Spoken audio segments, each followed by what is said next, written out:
Анда биринчи микрофон. Баштай бериңиз. Ассаламу алейкум. Кымбаттуу ушчулар, бүгүнкү жыйындын катышуучулары. Эми Садыр балам, сага паткалимдик эмес.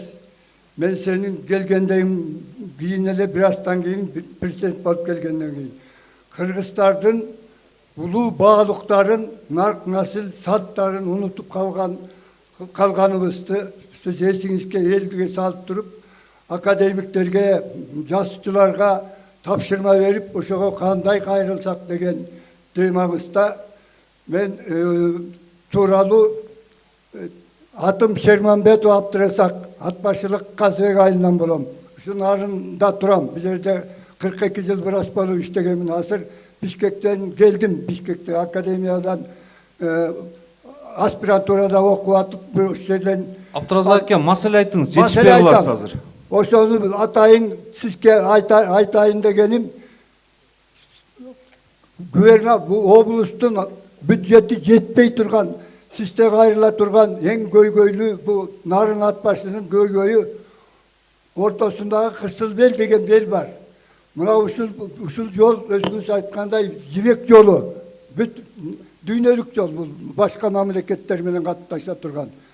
Ушул жолду жанагы улуттук дем дүйнөлүк бийиктик уңгу жолду берген тапшырмаңызга ылайык ушуну ошол немеге турел кассак буягынан ошол уңгу жолго как раз өзүңүздүн айтканыңызды бүтүрүп алат элек да. Сиз буяка губернатор облустун бюджети жетпейт.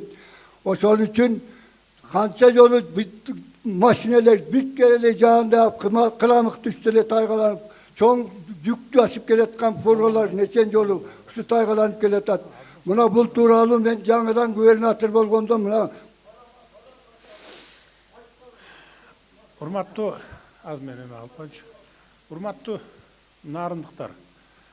Микрофонго чыкканда мына 2 мүнөт берилип атат, Эгерде бир киши 5-10 мүнөттөн сүйлөп туруп алсаңар, анда биз таң атканча дагы бүтпөйбүз жолугушубузду.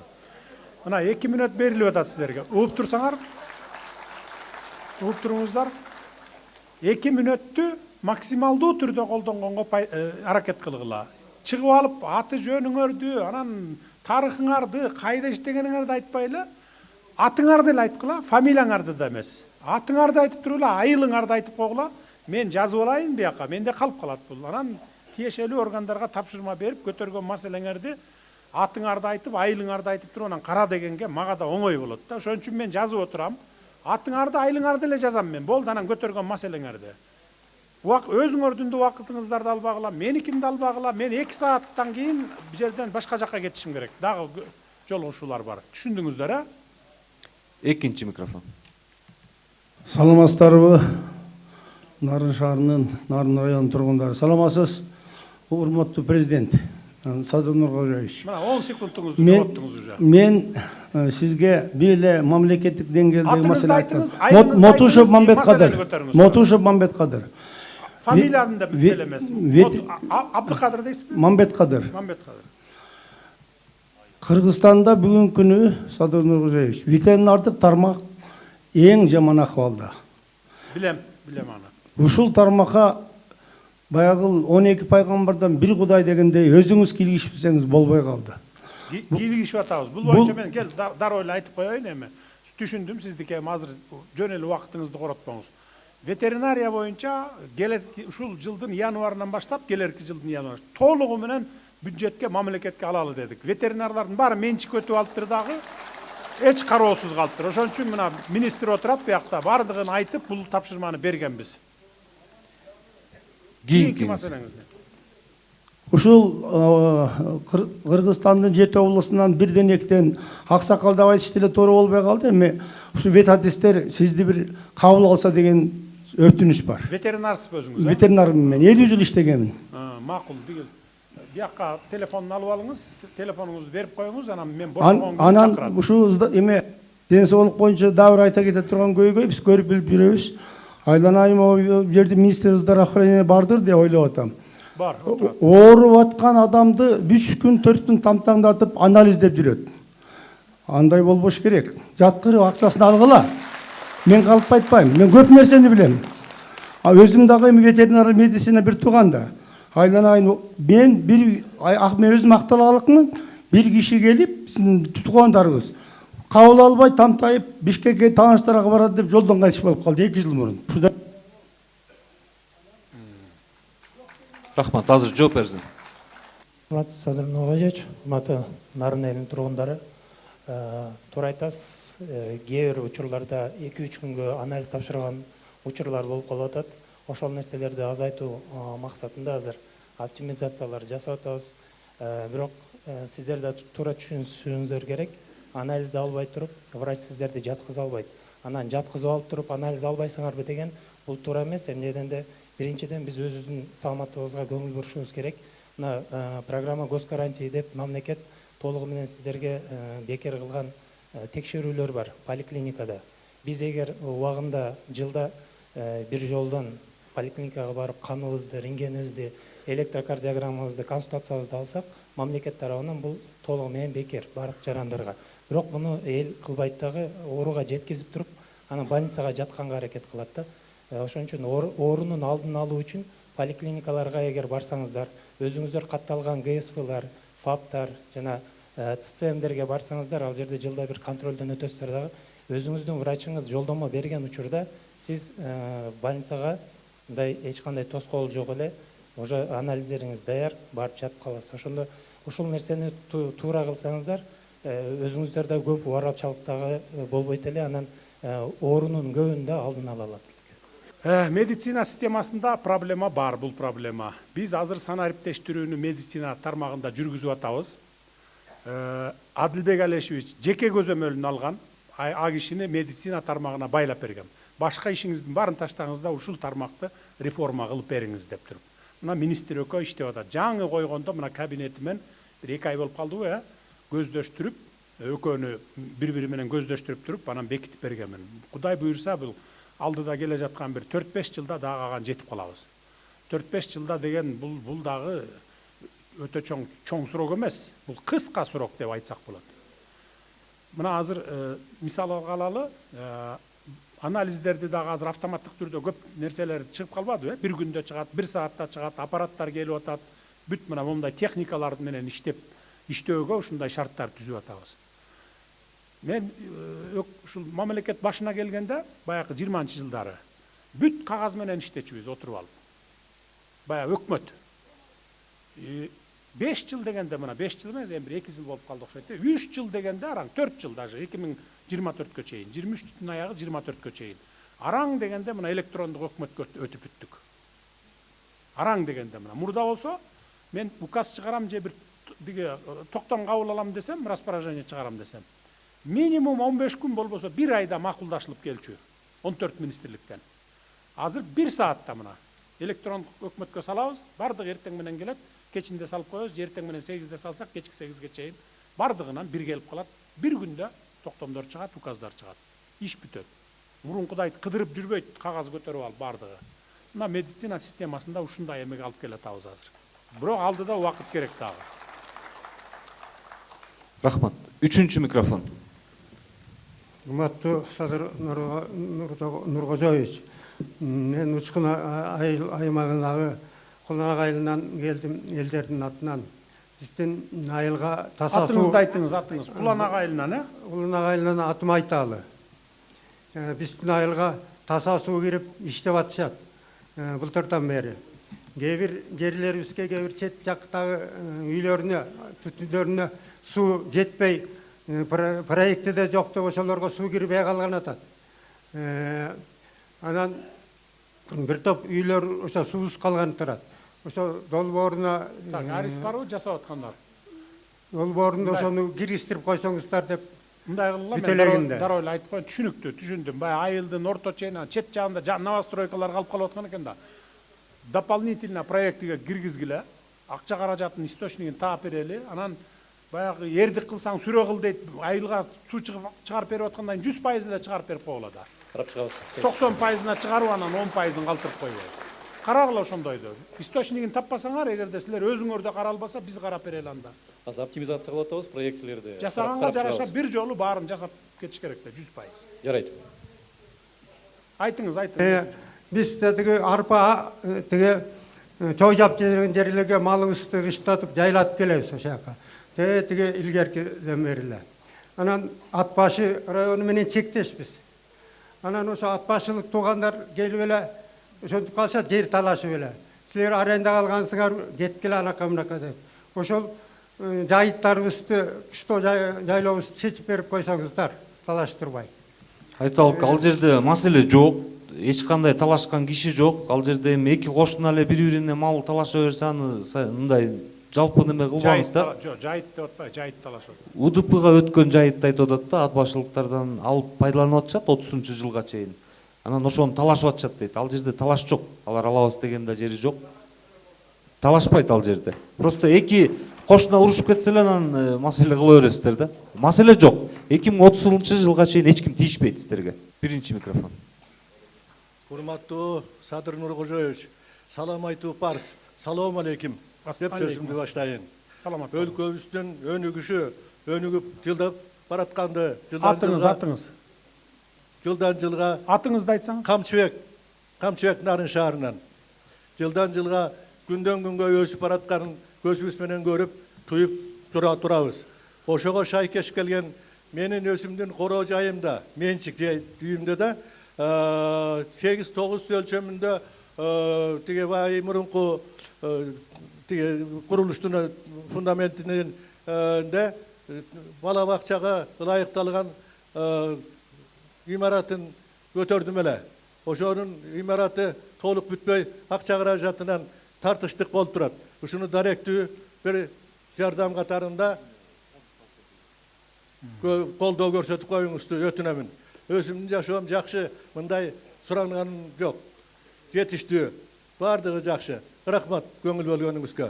Бүгүн Нарын шаарында садик бала бакча жетпейби? Бул жеке менчик бала бакча жөнүндө сөз болуп атат. Эгер жеңилдетилген Жок, бул шаарда бала бакча көп эле болсо керек. көп эле. Анан биз азыр жетишпеген болсо салып атабыз да, кийинки жылдын бюджеттерине киргизесиңер жетишпегенде болсо.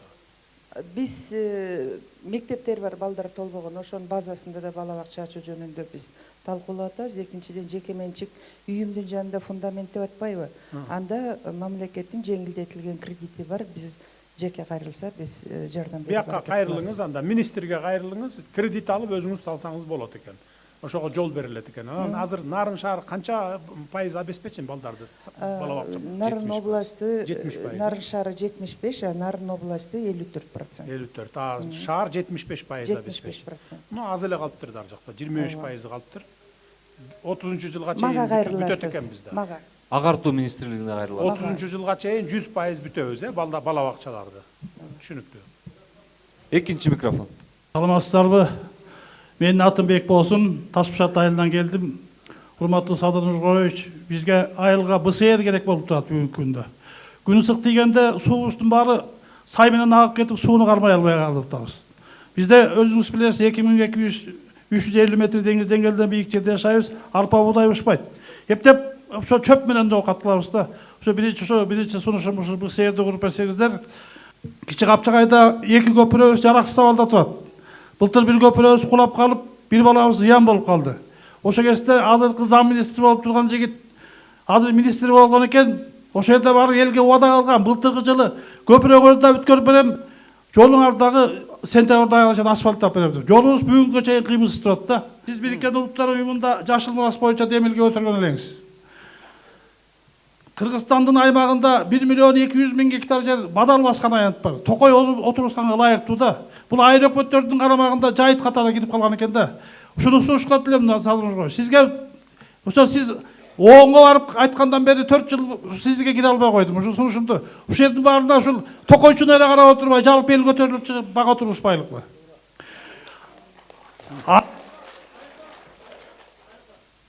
Ар бир адамга жок дегенде бир 10-дон 11ден бак, ар бир үй тиксин дегени мени киргизиңизчи. Айыл өкмөттөргө ушул жерден тапшырма берип коюңузчу акимдерге. Мөңгүнү сактап кара турган жалгыз токой. Токойду көбөйтпөсөк, сиз өзүңүз токойчунусуз. Мага окшоп сиз дагы убагында тоорчак тергенсиз. Убагында мен билем. Анан билим берүү тармагынан абдан жакшы нерсени жасап атасыз. Бирок балдарды эмгекке тарта албай атабыз да. Сиз убагында Сакмалга да баргансыз. Тоорчак да тергенсиз, чөп да жыйгансыз. Балдарыбыз билимдүү болгон менен эмгекте Рахмат. Болду, түшүнүктүү. Мен жооп берейин анда эмес. Мен жооп берейин. Так, Бекбосун Аксакал Таш-Башат айылынан дедиңиз, БСР, БДР барбы неме Таш-Башат айылына проекти? 106-нын ичинде барбы? 106-нын ичинде кирген эмес. Кирген эмес. Анда бул кичинекей БСР, БДР сурап атышат экен. Биз Кыргыз суу долбоору менен айылдын деңгээлинде. Айылдын деңгээлинде. Карап көргүлө, эгерде нормаларга туура келсе, мыйзамдардын нормаларына, жана курулуштардын нормаларына туура келсе, буларды да кийинки жылдарга, только 106-ны бүткөндөн кийин, эң чоң БСР, БДРларды бүткөндөн кийин анан караштырып көрөлү муну. Так, көпүрө боюнча кандай кайсы болду? Саламатсыздарбы. Ал жолдо бир аварийный көпүрө эмес, 4 авариялык көпүрө бар. Бирөөсүнүн долбоору бүттү. Подряддык ишкана менен. Ал эмне, жайлоолорго чыкчу көпүрөлөрбү же автожол көпүрөлөр? Бул автожол көпүрөсү Кочкордон жана Сарыбулактан келип айланып отуп Өрүктан менен анан Наранга түшөт. Чоң жол. То есть жүрүп атабы курулуш иштери, ремонт иштери, курулуш иштери? Азыркы учурда бирөөсүнүн келишим түздүк, баштайбыз. Үчөөсүнүн долбоору түзүлүп атат. Күз айларына чейин баштайбыз аларда. Бирок быйылкы жылы толук бүтпөй калат, баары кечирээк башталат. Эмки жылдын аягына чейин бүтүрүп эксплуатацияга бересиңерби? Беребиз. Аксакал айткандай жол боюнча. Азыр Аксакал айткандай анан айтып отурат го, мына зам министр болчу, обещаниясын аткарбай койду деп. Ошондой болуп калбайбызбы эмдиги жылы аягында, жылдын аягында? Жок, эмдиги жылы бүтүрө алабызбы? Төртөөнү тең эмдиги жылы бүтүрүп эксплуатацияга беребиз. Мен ошол үчүн сиздердин көзүңүздөрдү сурап атам. Эмдиги жылы жылдын аягында бүтүрүп беребизби деп, сөз берди, мына анан кийин бердиребиз. Бербесе да бердиребиз. Так, жашыл мурас боюнча, бадал басып аткан жактар боюнча биз азыр бүт республика боюнча кыдырып чыгабыз, жайлоолорду, токойлорду, дары чачканга самолетторду азыр министр сүйлөшүп келген экен. Министрдин орун басары турат. Менден кечээ бир иши болуп суранып кетти министр. Жакын арада кыдырабыз. Мен жол министри, айыл чарба министри, өзгөчө кырдаалдар министри дагы тиешелүүлөр менен бүт кыдырып, анан ушул октябрдан баштап жанакы ушундай бадал өсүп, жанагындай бир куурайлар чыгып кетип атпайбы, жайлоолор деградация болуп баратат. Ошолор жерлерге дары чачабыз, анан чөптүн жайлоого урук чачабыз. Жайлоолорго урук чачып, уже урук чачылып келатат, бул жылда эле чачылып келатат. Канча миң гектарга чачып атабыз бир чачканда, жаз күз. Туура жылда чачылып атат, 10 000 гектарга чачылып атат. Быйылкыга дагы 186 тонна уругу даяр турат. Октябрда 10 000 гектарга чачабыз. Аябай аз да, 10 000 гектарда аз, көбөйтүшүбүз керек. 50 000, 100 000 гектардан чачышыбыз керек да жылына, бир жылда. Ал проблема биздин көкүрөгүбүздө турат, сиз айтып аткан проблема. Кийинки. Үчүнчү микрофон. Саламатсызбы? Менин атым Жумагулова Букен Садыровна. 2025-жылы балам камакка түшүп калган. Доксун сайды деп. Ал жерде далил жок. Баламдын жарым-жартылай күнөөсү мойнунда, анан жарым-жартылай жокко чыгарылып 17 жыл берип койду. Садыр Нуркожоевич. Өзүм болсо пенсиядамын.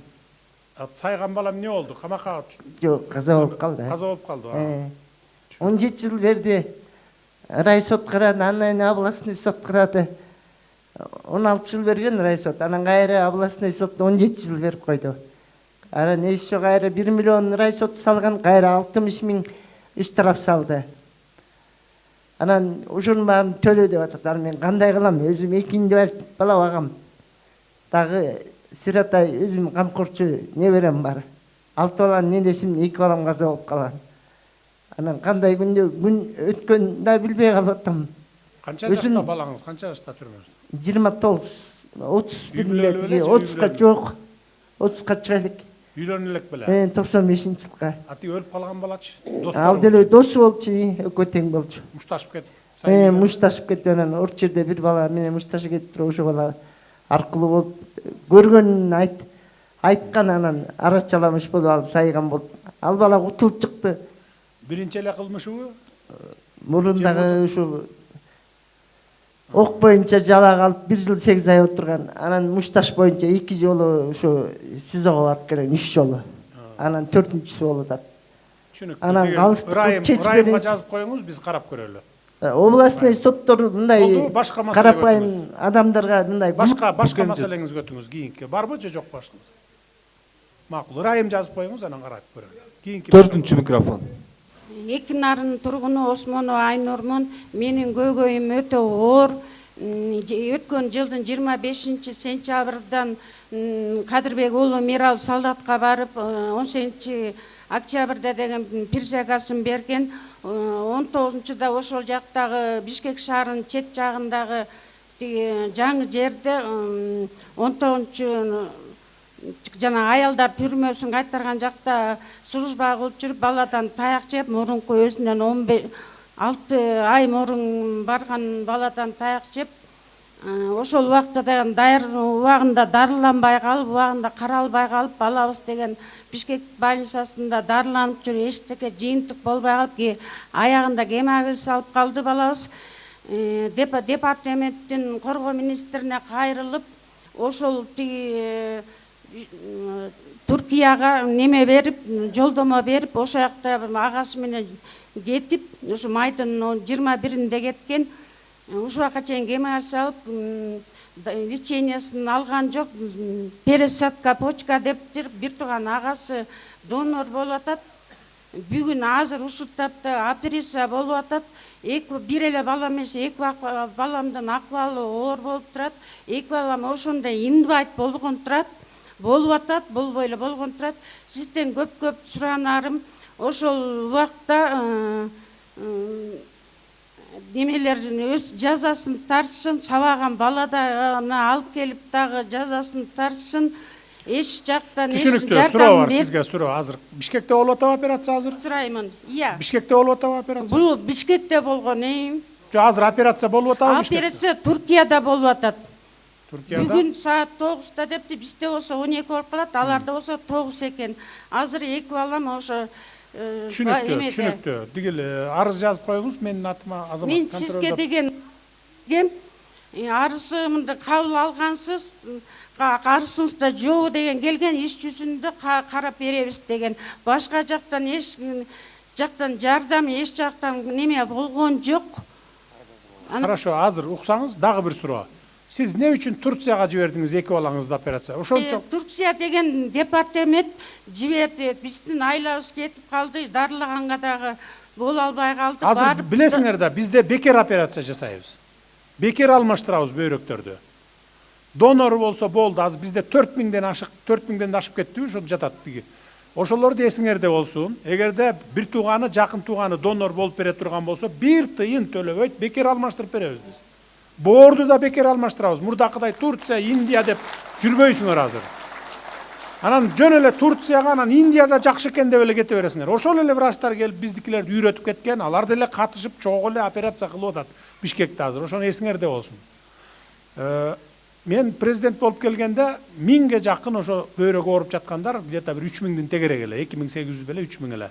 Арызданып, мына донорум бар, анан Турцияга барып келем, анан баланчага барып келем, мага фондуңуздан акча бериңиз деп эле диги сурангандар болгон. Анан мен баякыны организовать эттим. Кой, биз деле жасайлы, бекер жасаталы деп туруп, бекер жасатып койсом болгону 50 киши кылды. Калганынын донору да жок экен, же донор болсо да бербей койдубу билбейм айтор. Кайрылганда 1000ге жакын киши кайрылган. Бул бир. Экинчи, прокурор сел эме кылгалачы, дигил 6 ай мурун слушать эткен баладан деп атпайбы? Мындайча айтканда, деттен таяк жетти деп атпайбы, молодой, туурабы? Биз азыр диги Карим Турчус, биз азыр бир призывды, эки призывды бири-бирине кошпойбуз да, туурабы? Армияда. Сиздин тапшырмаңыз менен бир призыв гана. Бир призыв гана. Бардың, бир жыл бою ошо бир эле призыв слушать этип кетип калат. Бири-бирине аралашпайт. Күзгү жазгы, дедовщина деген жок болсо, силер тактагылачы. Кошкоч, Садыр Нуржевич, соттук медициналык экспертизанын корутундусуна ылайык баланын ооруган бөйрөгү урган кесепеттен пайда болгон жок. Ошол себептен биз түшүндүрүп, кайра арыз алып, комплекстүү экспертиза дайындадык. Бул иш боюнча билесиз? Бул иш боюнча маалыматыбыз бар. Себеби эгерде ошол бир призывда бала урса, чек ара кызматынын төрагасы туура айтып атат. Бир призыв азыр өйдө болду чакырылбайт. Бүт партия бир призыв. Жок, мен билем да, ошондой кылып койгонбуз да, что баягы дедовщина болбосун депчи. Ошол бала урду деп биз ойлодук, ошол бала урса эгерде ошол кесепеттен ошо ургандан пайда болду оорусу деп. Андан соттук медициналык экспертизанын корутуусуна ылайык андай болгон жок деп. Мурунку оорулары бар мурунку оорусу ырбап кетти. Ошон үчүн комплекстик экспертиза дайындап атабыз. Дайындап экспертиза жүргүзөт. Дайындап текшерип, анда мага айтып болот. Жарайт. Сиз арыз жазып коюңуз, биз эки балаңызга жардам берели.